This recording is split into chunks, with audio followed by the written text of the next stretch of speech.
Okay, yan. 90, lahat ng 19 points mo doon sa second half ng So, paano ka nag-adjust? Ano bang sinabi sa'yo ni Coach?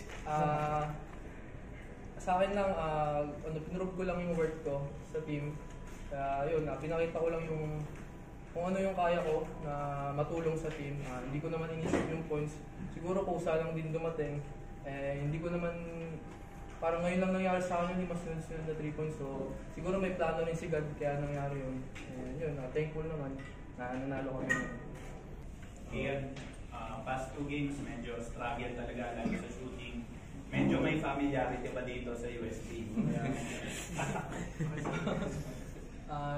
Ayun, kanina nung nag-warm up ako, tinanong ko yung mga bouncer, sabi ko ba't ang hina ng ilaw? Kasi nag-practice ako dito, malakas yung ilaw sa amin nila. Ganun daw talaga. Pero wala naman itong, siguro, blessings na rin sa taas na nangyari yung ganung sitwasyon sa amin. So, kailangan na talaga namin mag-move ngayon. Kailangan namin maging consistent and maging one page and mag-trust sa system ni Coach Jeff talaga. And sabi niya nga, walang superstar sa team namin. Pero Coach, superstar ako eh.